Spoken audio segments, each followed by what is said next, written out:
कैलाश चंद्र की dictation transcription number 486. 5 seconds. Start. Mr. Chairman, sir, I am grateful to all the honorable members of the House who expressed their valuable thoughts regarding the demands for grants of the Ministry of Rural Development. They have given very important suggestions. They also referred to the drawbacks in the implementation of various programs of my ministry. In my reply, I would like to respond to some of these issues. I would like to assure the honorable members that necessary action would be taken immediately on all the suggestions given by the honorable members.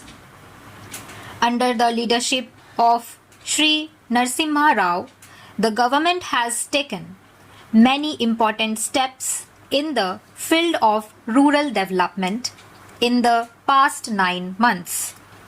The government is committed to removing poverty and accelerating rural development. Our policies include the planning and implementation of programs at the local level, the involvement of voluntary agencies in development work, and stress on providing maximum benefits to the poorest of the poor. It is my firm belief that if the state chief ministers follow the path shown by the Prime Minister and answer the important task of rural development themselves, then the rural development programs would certainly get a boost.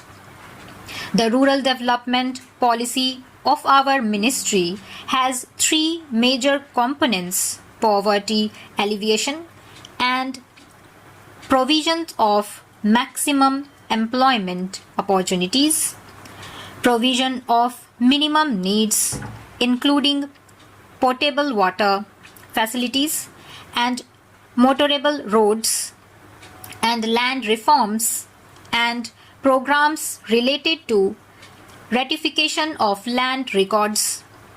Apart from this, we also have special programs for drought affected areas and desert areas which are facing extreme resource shortage. The Integrated Rural Development Program is such a scheme which has direct link with the people living below the poverty line. This program envisages the policy of providing income generating assets by way of providing grants from the government or providing loans from financial institutions to selected families below the poverty line. Under this program, the families having an annual income up to rupees 4,800 during the 7th 5-year plan and during 1990 to 91 and 1991 to 92 were considered as the targeted group.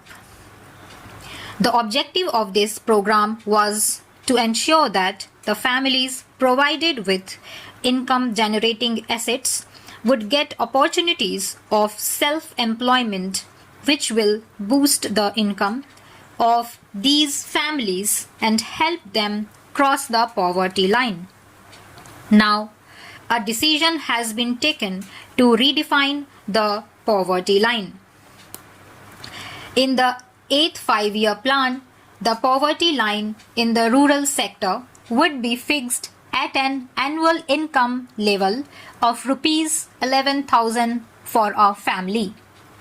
The targeted group would be the families having an annual income up to rupees 8,500.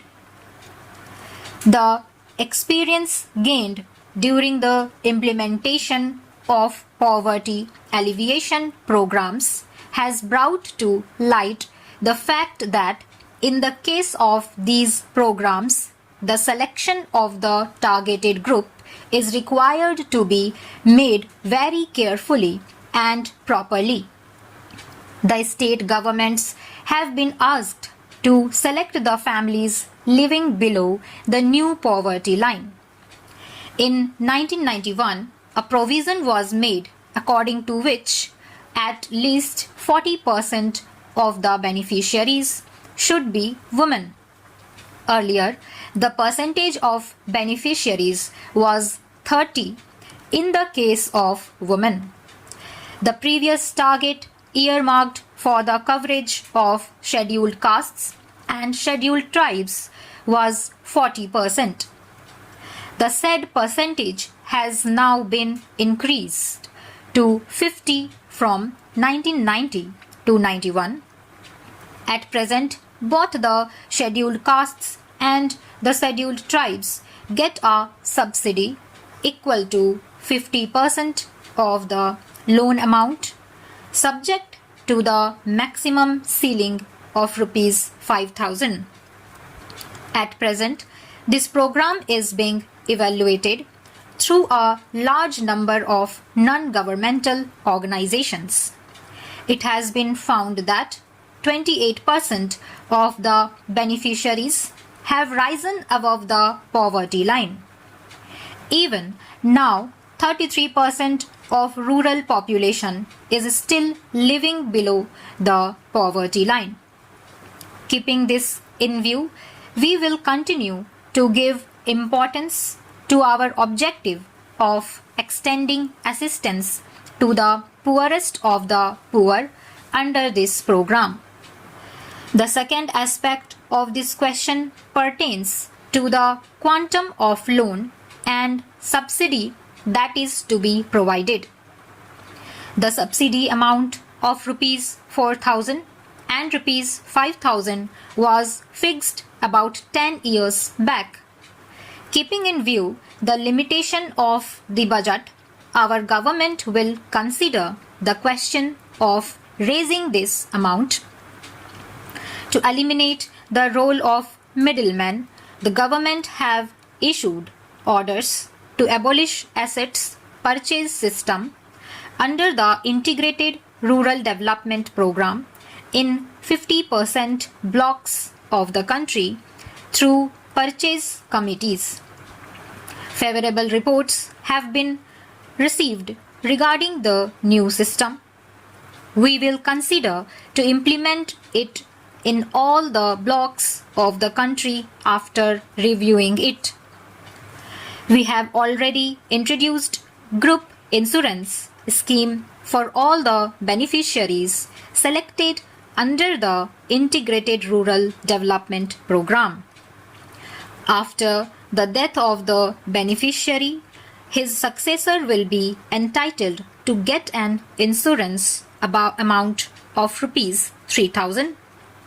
The state governments have been asked to take stringent steps under this program to curb corruption whenever it comes to light. Stop.